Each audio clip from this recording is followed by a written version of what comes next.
Supreme court में संविधान के अनुच्छेद 370 को निरस्त करने वाले राष्ट्रपति के आदेश की वैधता को बरकरार रखने पर कांग्रेस सांसद अधीर रंजन चौधरी ने कहा कि केंद्र को जल्द से जल्द जम्मू कश्मीर में चुनाव कराना चाहिए और पूर्ण राज्य का दर्जा भी बहाल करना चाहिए।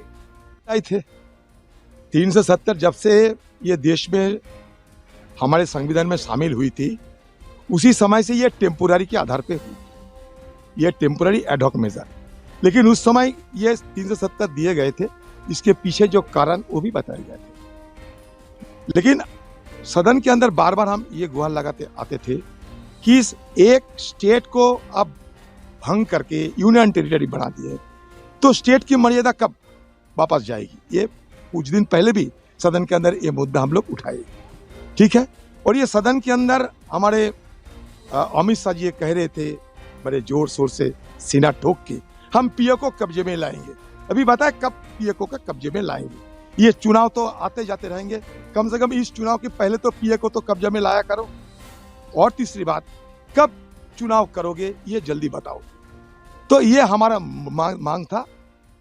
तीसरी बात, हम ये कहते थे उस समय 370 हटाओ, लेकिन कश्मीर के आम लोगों के ऊपर जुल्म, सितम और हिरासत में इनको रखते हुए यूएपीओ को मतलब दुरुपयोग करते हुए कश्मीरी आम लोगों के ऊपर अत्याचार नहीं होना चाहिए, चाहे जो भी हो। लेकिन 370 के समय जब ये 370 हटाए गए थे, खारिज किए गए थे, तो हम जानते थे सारे कश्मीर को क्या किया गए थे। हजारों की तादाद में सारे पॉलिटिकल पार्टी, चाहे आम लोग, चाहे पत्रकार, कोई भी हो, सिविल सोसाइटी के लोग, सबको जेल में बंदी बने गए थे। ये सालों साल जेल के अंदर सड़े हुए थे ये सारे लोग। अभी सुप्रीम कोर्ट पे उस समय गए थे, और आगे अगर ये सुप्रीम कोर्ट फैसला लेते तो और बड़ी अच्छा होती, लेकिन फिर भी देर आई दुरुस्त आना चाहिए। तो हम भी ये चाहूंगा कि सुप्रीम कोर्ट की कहने पर ये सरकार जल्द से जल्द ये चुनाव की घोषणा करे और चुनाव करा के कश्मीर को वापस इनका जो राज्यों की मर्यादा थी, राज्यों की दर्जा इनको दिया जाए। जम्मू कश्मीर में धारा 370 को निरस्त करने को सुप्रीम कोर्ट द्वारा वैध ठहराए जाने पर पीडीपी प्रमुख महबूबा मुफ्ती ने कहा कि हिम्मत नहीं हारे, उम्मीद ना छोड़ें। जम्मू कश्मीर ने कई उतार चढ़ाव देखे हैं। सुप्रीम कोर्ट का आज का फैसला ये एक मुश्किल पड़ाव है, ये मंजिल नहीं है। हमारे विरोधी चाहते हैं कि हम उम्मीद छोड़कर इस शिकस्त को स्वीकार करें। ये हमारी हार नहीं, ये देश के धैर्य की हार है। करें, पर ऐसा नहीं होना है। आप जानते हैं कि सुप्रीम कोर्ट ने ये कहा कि 370 आर्जी है, इसलिए इसको हटाया गया। ये हमारी हार नहीं है, बल्कि आइडिया ऑफ इंडिया की हार है, हिंदुस्तान के तस्वुर की हार है। जिस तस्वुर के साथ, जिस आइडिया ऑफ इंडिया के साथ, जिस गांधी के हिंदुस्तान के साथ, जिस गंगा जमनी तहजीब के साथ जम्मू कश्मीर के मुसलमानों ने पाकिस्तान को दरकिनार करके यहाँ के सिखों के साथ, यहाँ के बुद्धिस्ट के साथ, यहाँ के क्रिश्चियंस के साथ, यहाँ के हिंदू भाइयों के साथ, गांधी के मुल्क के साथ हाथ मिलाया, आज उस आइडिया ऑफ इंडिया की हार है। आज जो हरकत मरकजी सरकार ने पार्लियामेंट के अंदर नाजायज, गैर कानूनी, गैर आईनी की, उसको जो जायज करार दिया गया, वो जम्मू कश्मीर के लिए ही नहीं, बल्कि आइडिया ऑफ इंडिया, हिंदुस्तान के तस्वुर के लिए एक सजाए मौत की खबर से कम नहीं है। आप जानते हैं 1947 में एक सरकार थी, पार्लियामेंट था, उसके बाद कॉन्स्टिट्यूशन बना, उन्हें जम्मू कश्मीर के साथ वादे किए और जम्मू कश्मीर को एक खुसूसी पोजीशन दी। उसके बाद 77 साल के बाद एक दूसरी जमात आई, जिन्होंने पिछले 77 साल से एक ही रट लगाई थी कि हम पावर में आएंगे और 370 को खत्म करेंगे। उन्होंने कर दिया, मगर ये हमारी हार नहीं है, ये इस मुल्क की हार है। धोखा उन्होंने किया, हमने तो नहीं किया। आज 370 को आर्जी कहते हुए उन्होंने मुल्क को कमजोर कर दिया। उन्होंने जम्मू कश्मीर में उन ताकतों को मजबूत किया जो बार बार कहती थी कि जम्मू कश्मीर का मुल्क के साथ इल्हाक आर्जी है। तो आज 370 को आर्जी कहते हुए आपने जम्मू कश्मीर का जो रिश्ता है उसको आर्जी करार दे के उसको तोड़ दिया। जो हाथ आपसे मिला था उम्मीदों के साथ 1947 में, आज आपने उस हाथ को जख्मी कर दिया। इसलिए हिम्मत मत हारो मेरे भाइयों, मेरी बहनों, मेरे बच्चों, ये वक्त भी नहीं रहेगा। मैं अपने देशवासियों से कहना चाहती हूं, आप में से कई लोग इस वक्त जश्न मनाते होंगे, जम्मू कश्मीर के लोगों के आंसू देखते हुए, उनकी तकलीफ देखते हुए, जो जम्मू कश्मीर को आज फिर से जेल में कन्वर्ट किया गया, दुकानदारों को बोला गया, उनको धमकी दी गई कि सुबह 10 बजे दुकानें खोल दो, हमें घरों में नजर बंद किया गया, वर्कर्स को थानों में बंद किया गया। तो इससे डरने की जरूरत नहीं है, इससे घबराने की जरूरत नहीं है। मैं अपने लोगों से कहना चाहती हूं, मैं अपने मुल्क के लोगों से कहना चाहती हूं कि जो 2019 5 अगस्त को हमारे मुल्क के संविधान के साथ हुआ, जिसकी वजह से हमारा अपना छोटा सा संविधान छीना गया, हमारा झंडा जो तिरंगे के साथ छोटा सा झंडा था उसको छीना गया, ये बात यहां रुकने वाली नहीं है। जो शुरुआत जम्मू कश्मीर से हुई है वो पूरे मुल्क में फैलेगी। जो हमारा संविधान है, बड़ा संविधान है, जो तिरंगा है, जिसके नीचे आजादी की लड़ाई लड़ी गई और जीती गई, इसको भी आपसे छीनने में जरा देर नहीं लगाएंगे ये लोग। मगर उस वक्त हम आपकी तरह जश्न नहीं मनाएंगे, बल्कि दुआ करेंगे कि आप भी हिम्मत और हौसले के साथ इनका मुकाबला करो। मैं फिर से अपने जम्मू कश्मीर लद्दाख के लोगों को कहना चाहती हूं, मेरे भाइयों, मेरे बच्चों, मेरी बहनों, हिम्मत नहीं हारनी है, किसी भी सूरत में नहीं। कोई फैसला अटल नहीं होता, चाहे वो सुप्रीम कोर्ट का ही क्यों ना हो। हमारे लिए कोई फैसला अटल नहीं, ये एक सियासी लड़ाई है जो पिछले कई दहाइयों से। जम्मू कश्मीर में धारा 370 को निरस्त करने को सुप्रीम कोर्ट द्वारा वैध ठहराए जाने पर शिवसेना नेता उद्धव ठाकरे ने कहा कि हम इस फैसले का स्वागत करते हैं। धारा 370 खत्म करने के समय हमने इसका समर्थन किया था। उम्मीद करते हैं कि सुप्रीम कोर्ट का जो दूसरा आदेश है कि अगले सितंबर तक वहां चुनाव होने चाहिए, वो जल्द से जल्द हो जाएगा। वहां की जनता उनको खुली हवा में मतदान करने का अवसर मिलेगा। करते हैं इसका, क्योंकि आर्टिकल 370 हटाने के वक्त भी हमने समर्थन किया था और आज सुप्रीम कोर्ट ने जो निर्देश दिए हैं उनका हम स्वागत करते हैं। उम्मीद यही करते हैं, आशा यही है कि जो दूसरा आदेश उन्होंने दिया है कि नेक्स्ट सितंबर तक वहां चुनाव होने चाहिए, तो वो भी चुनाव जल्द से जल्द वो हो जाएंगे और वहां की जो जनता है उनको खुली हवा में मतदान करने का अवसर मिलेगा और मिलना चाहिए। और साथ ही साथ ये तो बात हुई कश्मीर की, तो साथ ही साथ इलेक्शन लेने के पहले जो पीओके है वो भी अगर इसमें आ जाए तो पूरे कश्मीर में चुनाव हो जाएगा और कश्मीर अपने देश का जो एक हिस्सा है वो बरकरार रहेगा। कल होने वाली विधायक दल की बैठक पर राजस्थान भाजपा विधायक जोगेश्वर गर्ग ने कहा कि सभी 3 पर्यवेक्षक कल सुबह 11 बजे तक जयपुर पहुंचेंगे और विधायकों से मुलाकात करेंगे। कल मुख्यमंत्री के नाम की घोषणा हो जाएगी। पर्यवेक्षक तीनों कल 11 बजे से पहले जयपुर पहुंच जाएंगे और उसके बाद विधायक लोगों के साथ यहाँ रहेंगे, व्यक्तिगत भी मिलेंगे, सामूहिक भी चर्चा करेंगे और जो कुछ है कल निर्णय करके जाएंगे। कल कितनी बजे विधायकों को बुलाया है बीजेपी विधायक? 11 बजे बाद कभी भी बुला सकते हैं। 11 बजे का बोला है आपको? हाँ, 11 बजे इनको यहाँ पर बुलाया गया। पर्यवेक्षक 11 बजे तक यहाँ पहुँच जाएंगे, उसके बाद सारे विधायकों को भी यहाँ बुला लिया जाएगा और 1 to 1 भी कई लोगों से मिलेंगे। सामूहिक भोजन के बाद सामूहिक चर्चा, फिर भोजन और भोजन के बाद में फिर सामूहिक औपचारिक बैठक। कल मान के चले कि कल मुख्यमंत्री जी का जो निर्णय है वो कल हो जाएगा, घोषणा हो जाएगी। कल घोषणा हो जाएगी, मतलब कल जो पार्टी पर्यवेक्षक है वहाँ से नाम आके चर्चा करने के बाद तय कर देंगे। और इसके अलावा और विधायकों को कोई दिशा निर्देश दिए गए नहीं, तो कल यहाँ पर 11 बजे बुलाया गया।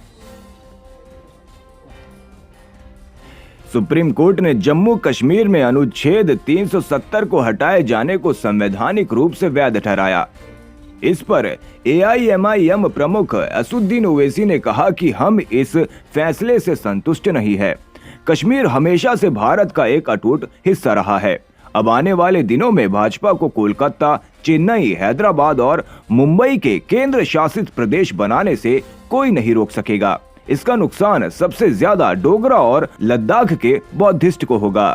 जो फैसला आया हम उससे मुतमईन नहीं है और हमारा मानना यह है कि ये कॉन्स्टिट्यूशनल मेजॉरिटी जो लोग कह रहे हैं, अब कॉन्स्टिट्यूशनल मोरालिटी की आज जीत हुई है और मेजॉरिटी मोरालिटी की कामयाबी हुई है। इसमें कोई दो राय नहीं है कि कश्मीर हमेशा से भारत का एक अटूट हिस्सा रहा है। बट अटूट हिस्सा जब हम कहते हैं तो उसका जो रिलेशनशिप है यूनियन से, उसको तो आप डिनाई नहीं कर सकेंगे। और ये जो कॉन्स्टिट्यूशनल रिलेशनशिप कश्मीर से यूनियन का रहा है वो परमानेंट हुआ है। जो कॉन्स्टिट्यूंट असेंबली डिसॉल्व हुई है कश्मीर की।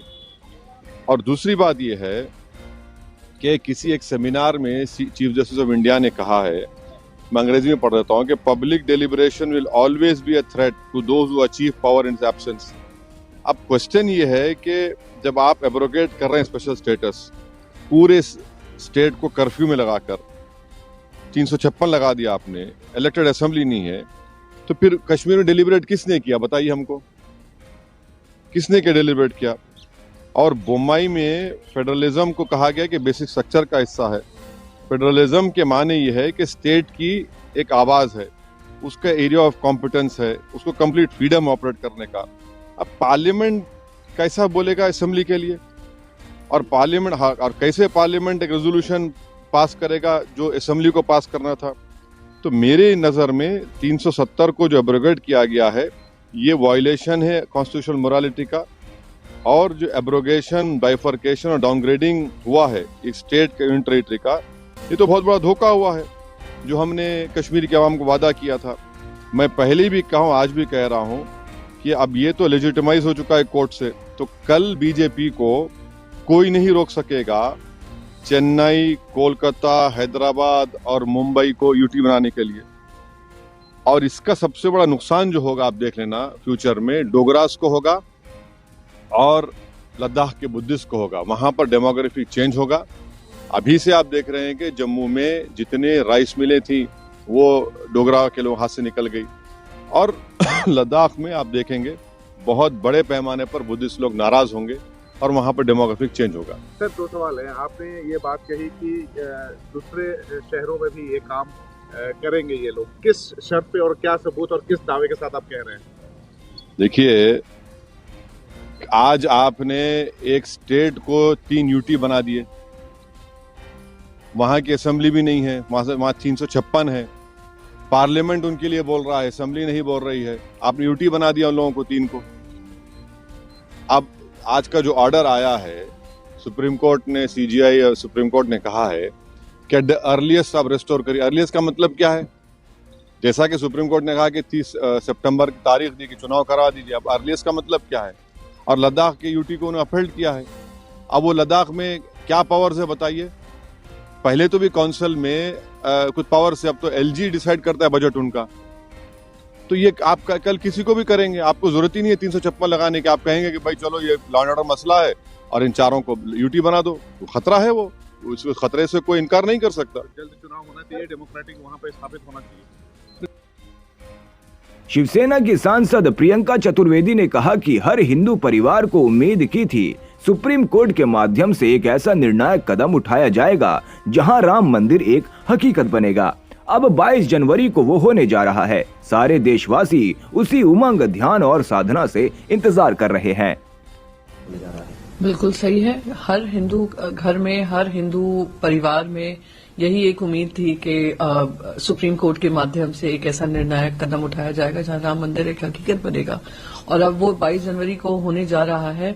हम सभी, सारे ही देशवासी उसी उमंग से, उसी मैं मानती हूँ ध्यान से, साधना से और भगवान श्री राम के जो हमारी मान्यता है उससे हम सब इंतजार कर रहे हैं। उड़ीसा आईटी छापे में कांग्रेस सांसद धीरज साहू से जुड़े परिसरों में 300 करोड़ रुपए से अधिक नकदी बरामद होने के बाद भाजपा अध्यक्ष जेपी नड्डा ने कांग्रेस के खिलाफ पार्टी सांसदों के विरोध प्रदर्शन का नेतृत्व किया। भाजपा के राष्ट्रीय अध्यक्ष जेपी नड्डा ने कहा कि भाजपा का शुरू से मानना है कि कांग्रेस और भ्रष्टाचार एक ही सिक्के के दो पहलू हैं। कांग्रेस भ्रष्टाचार, अनाचार और अपराधीकरण के लिए जानी जाती है। भारतीय जनता पार्टी का शुरू से मानना है कि कांग्रेस पार्टी और भ्रष्टाचार ये एक ही सिक्के के दो पहलू हैं। Congress and corruption, these are the two sides of the same coin. और कांग्रेस भ्रष्टाचार के लिए जानी जाती है, कांग्रेस अनाचार के लिए जानी जाती है, कांग्रेस व्यभिचार के लिए जानी जाती है। Congress is known for corruption, commission and criminalisation. ये कांग्रेस का जिसे कहा जाए रीति नीति है जिस पर वो काम करती है। अभी अभी जो झारखंड के कांग्रेस के सांसद धीरज साहू के ठिकानों से जिस तरीके से पैसे निकल रहे हैं, नोटों की गड्डियां निकल रही हैं, आप सब लोगों ने तस्वीरों में ये देखा है कि किस तरीके से अलमारियों की अलमारियां विभिन्न स्थानों पर नोटों की गड्डियां, ब्लैक मनी, भ्रष्टाचार का पैसा, गरीबों का पैसा, मेहनतकश लोगों का पैसा जो चूस करके इन कांग्रेसियों ने इकट्ठा किया है, उसका जीता जागता प्रमाण है। और अभी तो गिनती जारी है, अभी तो स्कोर चल रहा है। ये पता नहीं ये काउंटिंग कहां जाकर के रुकेगी। और यह तो यह टिप ऑफ द आइसबर्ग है, यह सिर्फ इनका एक छोटा सा नमूना है।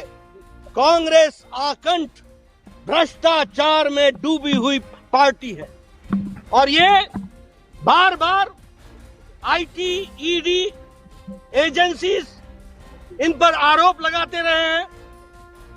आज भारतीय जनता पार्टी, कांग्रेस पार्टी और स्पष्ट रूप में राहुल गांधी से पूछना चाहती है कि धीरज साहू के ठिकानों से निकला हुआ काला धन, उस पर उनको क्या कहना है।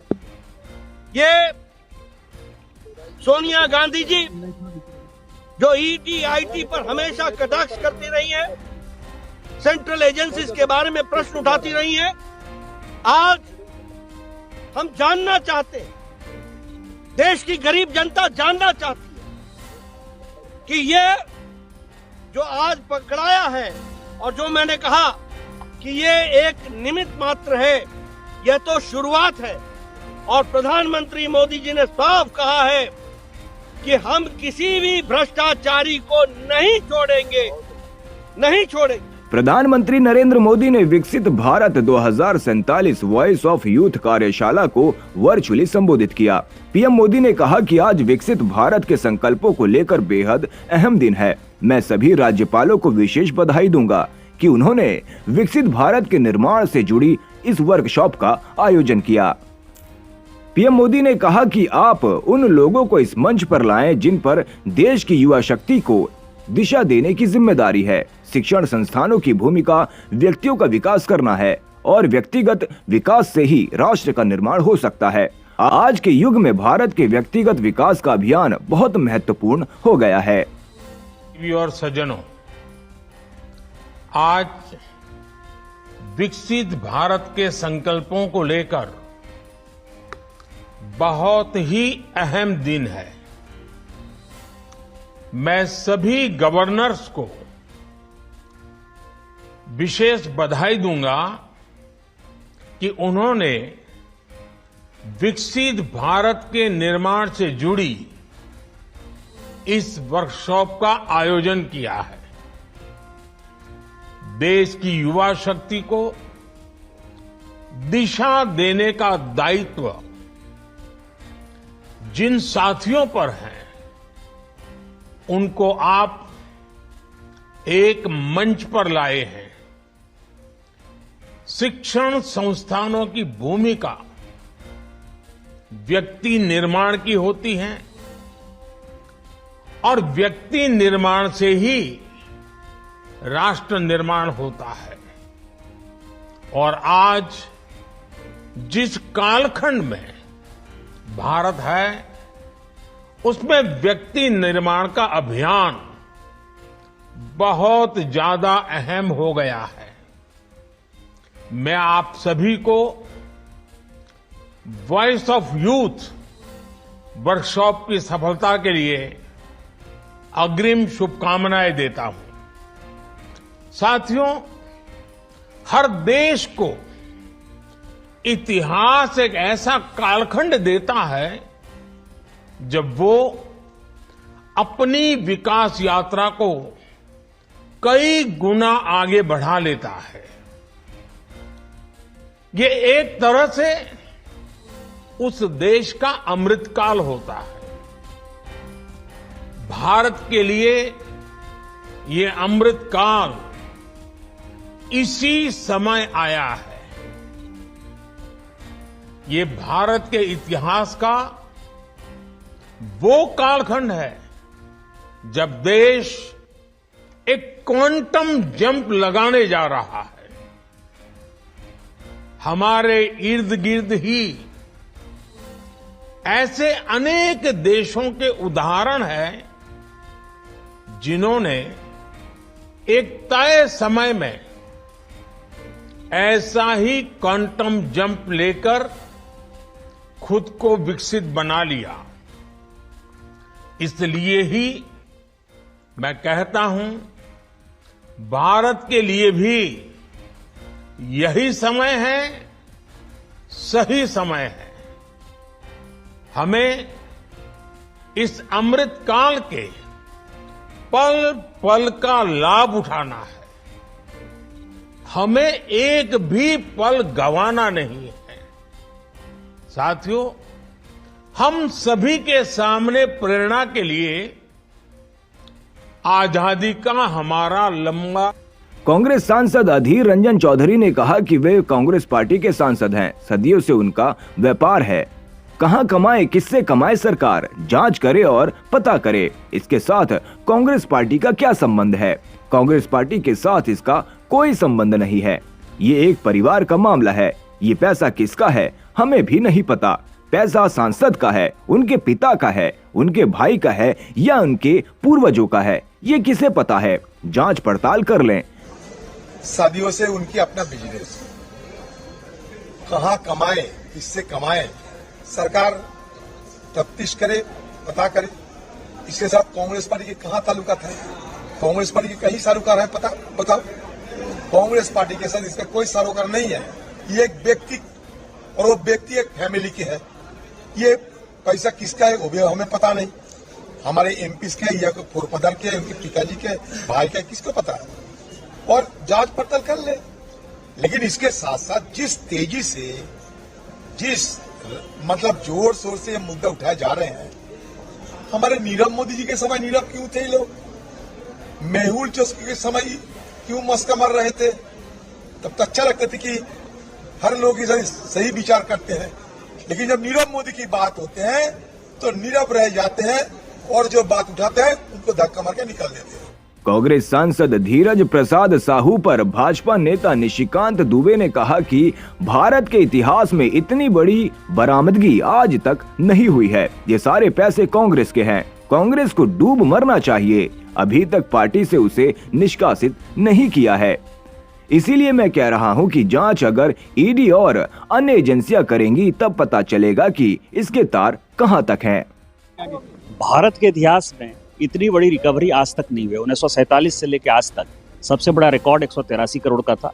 ये उसका दोगुना हो गया है, 360 करोड़ से ऊपर हो गया है। 200 करोड़ के जो है सोने, हीरे, जवाहरात पकड़ाए हैं। 8 लॉकर खुलना अभी बाकी है, जिसका की रास्ता बताया जाएगा। ये सारे पैसे कांग्रेस के हैं, इसलिए कांग्रेस को बंगारू लक्ष्मण याद आ रहे हैं। कांग्रेस जो है वो उसको डूब मरना चाहिए। अभी तक उसने पार्टी से उसको निष्कासित नहीं किया है। इसीलिए मैं बार बार कह रहा हूँ कि ये जांच ईडी और अन्य एजेंसियां यदि करेंगी तो पता चलेगा कि इसके तार और कहां तक जुड़े हुए हैं। अमित शाह जी ने कहा कि अभी तक कांग्रेस शांत है, सारे जो गठबंधन है वो पूरा शांत है, इंडिया गठबंधन जो बना के रखा है इन्होंने। ये दिखा रहा है ना कि उन सबों के हो सकते हैं कि पैसे हों लोकसभा चुनाव के लिए, सबों ने इकट्ठा करके धीरज साहू के यहाँ रख रखा। कांग्रेस के राज्यसभा सांसद धीरज साहू के परिसरों पर आईटी की छापे पर केंद्रीय मंत्री गिरिराज सिंह ने कहा कि अभी तो 300 करोड़ ही जब्त हुए हैं, 2-4 हजार करोड़ रखे होंगे। पैसे के बल पर कांग्रेस अगर सोच रही है कि मोदी को हरा देगी तो ऐसा नहीं हो सकता। अभी तो 300 पकड़ाया है, 2-4 हजार करोड़ रखा होगा इसी ढंग से। महादेव कहां कहां पकड़ा रहा है। अभी धीरज साहू, इनके कितने थातीदार हैं। पैसा जमा कर पैसे के बल पर कांग्रेस ये सोचती हो कि मोदी को हरा देंगे, मोदी को नहीं हरा सकते। उससे क्या मतलब, वो बैठक थोड़े है, अपने अपने गुनाहों को छिपाने का गठबंधन। वो पैसा कांग्रेस के पास ही जाने वाला था, लगता है कुछ पैसा तो बिहारों आ जाएगा। सुप्रीम कोर्ट ने जम्मू कश्मीर में अनुच्छेद 370 को हटाए जाने को संवैधानिक रूप से वैध ठहराया। इस पर डेमोक्रेटिक प्रोग्रेसिव आजाद पार्टी के अध्यक्ष गुलाम नबी आजाद ने कहा कि एक उम्मीद थी, क्योंकि कई चीजों में हमने कहा था कि जो कोर्ट कहेगा वो आखिरी फैसला होगा। मैं बुनियादी तौर पर कहता हूं कि इसे खत्म करना गलत था। इसे करते वक्त जम्मू कश्मीर की राजनीतिक पार्टियों से पूछा नहीं गया। हम अदालत के खिलाफ नहीं जा सकते, लेकिन इस फैसले से हम जम्मू कश्मीर के लोगों को अफसोस है। मैं ये तो नहीं कह सकता कोर्ट से भरोसा उठ गया, लेकिन ये था कि एक उम्मीद थी, क्योंकि कई चीज़ों में हम सब ने, हिंदुस्तान के हिंदू मुसलमान ने पिछले कई सालों से कहा था जो कोर्ट करेगा वो आखिरी फैसला होगा। जैसे बाबरी मस्जिद के बारे में कहा था, इसी तरह से और कई चीज़ों में कहा था और उसको स्वीकार किया था। तो अब हमारी उम्मीद थी कि सुप्रीम कोर्ट, क्योंकि वो किसी दल की, किसी पक्ष की, किसी सियासी पार्टी से ताल्लुक़ नहीं रखते हैं, और ख़ास तौर से आज की जो ये बेंच था वो बिल्कुल मैं कह सकता हूँ कि बहुत ही अच्छा बेंच था। लेकिन अब उन्होंने कॉन्स्टिट्यूशन को इंटरप्रेट किया और कॉन्स्टिट्यूशन के हिसाब से उन्होंने कहा कि 370 है। लेकिन मैं बुनियादी तौर पे कहता हूँ कि इसको ख़त्म करना 5 अगस्त 2019 को ही गलती थी। जल्दी में किया गया था, बहुत जल्दी में किया गया था, और जम्मू कश्मीर के अवाम से तो कोई पूछ नहीं सकता है इतने आम से, लेकिन जम्मू कश्मीर की सियासी पार्टियों से पूछा जाना चाहिए था, तो वो नहीं हुआ। पूछा तो नहीं गया। व्हाट नेक्स्ट पॉलिटिकली, कोई और फंडा है या नाउ प्रिपरेशंस फॉर इलेक्शंस? अब तो सुप्रीम कोर्ट ने कह दिया है कि 30 सितंबर तक इलेक्शन होने चाहिए और उसके फौरी बाद स्टेटहुड देना चाहिए। तो अभी उन्होंने गुंजाइश कुछ रखी नहीं। तो आप ये कह सकते हैं कि ये जो फैसला था कोर्ट का, अब अदालत के खिलाफ तो कुछ नहीं कह सकते, लेकिन उससे जम्मू कश्मीर के तमाम अवाम में, हमें, हमारी पार्टी को बहुत मायूसी और अफसोस है। स्टेटहुड तो उन्होंने पहले ही पार्लियामेंट में कहा है, अब उसमें इलेक्शन का भी पहले ही कहा है, लेकिन इस सिलसिले में कम से कम जो सुप्रीम कोर्ट ने एक डेट तय कर दी कि भाई 30 सितंबर से पहले होना चाहिए और उसके फौरन बाद स्टेटहुड होना चाहिए, वो चीज़ तो हमारे हक में है। लेकिन जो दूसरी चीज़ थी जिससे हमारे जज्बात जुड़े थे, या हमारी तरक्की के लिए, हमारी मैशत के लिए, हमारी रोज़गार के लिए, बच्चों के रोज़गार के लिए, या ज़मीन महंगी ना हो, उसके लिए जो चीज़ें थी वो हमें नहीं मिल पाए। एक बात माननी पड़ेगी, बीजेपी जो कह रहा है डंकी की चोट पे कह रहा है, दरपर्दा कुछ नहीं हो रहा। जो पहले दिन कहा था आज भी उसे पसंद। हाँ, ये उनका 70 साल से उनके एजेंडे में था आर्टिकल 370, लेकिन वो 370 के बाहर भी गए। स्टेटहुड ख़त्म करने का नहीं था, यूनिटी बनाने का नहीं था। ये चीज़ें वो जो उनके एजेंडा में 70 साल से नहीं था, उसके बाहर भी वो चले गए।